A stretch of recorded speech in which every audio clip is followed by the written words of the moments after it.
আল্লাহর নবী বলেছেন, মান রা মিনকুম মুনকারান ফালিগাইরুহু বিয়াদিহি, যে কোনো ব্যক্তি যদি অপছন্দ কথা ও কর্ম দেখতে পায়, তাহলে সে যেন যে কোনো মূল্যে শক্তি প্রয়োগ করে তা বাধা প্রদান করে।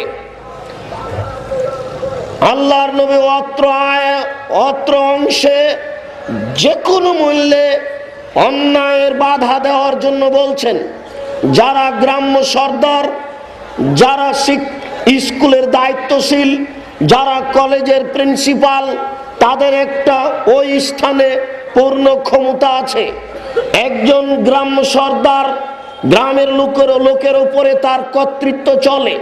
এই গ্রামে কোথাও গান বাজনা বাদ্যযন্ত্র চলবে না। এই গ্রামের কোনো মানুষ সালাত আদায় না করে থাকতে পারে না। এই গ্রামের কোনো মানুষ যাকাত প্রদান না করে এই গ্রামে বসবাস করতে পারে না।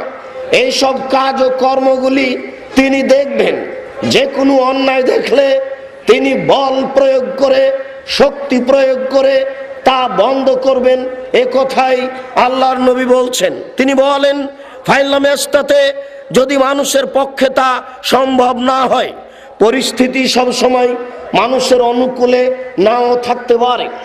পরিস্থিতি যদি অনুকূলে না থাকে, তাহলে মুখে বাধা দিতে হবে, মুখে বলতে হবে এ কাজ ঠিক নয়। আপনার চোখের সামনে একটা ছেলে কানে ইয়ারফোন লাগিয়ে গান বাজাচ্ছে, গান শুনছে, বাদ্যযন্ত্র নিয়ে মত্ত আছে, আপনি তাকে বলপূর্বক ঠেকাতে না পারলে মুখে অন্তত বলতে পারবেন। যেমন উপস্থিত আপনাদেরকে বলছি, অনেকেই আমাদের এই কণ্ঠ শব্দগুলি, বক্তব্যগুলি মোবাইলের মাধ্যমে তুলে নিচ্ছেন, বক্তব্য বাড়িতে শুনবেন। আমরা বলতে পারি প্রায়ের মোবাইলই গান বাজনা বাদ্যযন্ত্র আছে।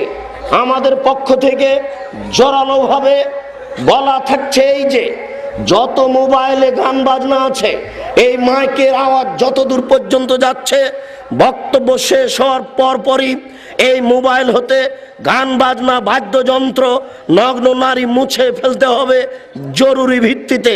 শুনুন, রাসূল সাল্লাল্লাহু আলাইহি সাল্লাম বলেন, যে কোনো অন্যায়কে বলপূর্বক ঠেকাতে হবে।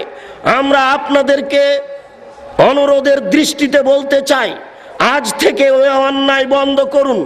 আপনাদের মোবাইলে যত নাম্বার রয়েছে, যে সব নাম্বারে নারীদের সাথে অগোচরে কথা বলা হয়, পিতাকে লুকিয়ে, মাতাকে লুকিয়ে, মা ছেলেকে লুকিয়ে, বাপ মেয়েকে লুকিয়ে একজন আর একজনের সাথে অন্যায় লিপ্ত থাকা হয়, আমরা বলতে চাচ্ছি আপনারা এ অন্যায় আজ থেকেই বন্ধ করুন। সম্মানিত দিনী ভাই, আপনার চোখের সামনে আপনার ছেলে গান বাজনা বাদ্যযন্ত্র নিয়ে মত্ত আছে, অথচ তা একেবারে হারাম। আব্দুল্লাহ ইবনে উমর বলেন, রাসূল সাল্লাল্লাহু আলাইহি সাল্লাম একদা গান বাজনা শুনে তার দুই কানে আঙ্গুল ঢুকিয়ে দিয়ে রাস্তা থেকে সরে গেলেন। রাস্তা থেকে সরে গিয়ে বলছেন, আব্দুল্লাহ ইবনে উমর, তুমি কি বাদ্যযন্ত্র গান বাজনা কিছু শুনতে পাচ্ছ? আব্দুল্লাহ ইবনে উমর বলছেন, জি না আল্লাহ রাসূল, এখন কোনো বাদ্যযন্ত্র শুনতে পাচ্ছি না, কোনো গান বাজনা শুনতে পাচ্ছি না।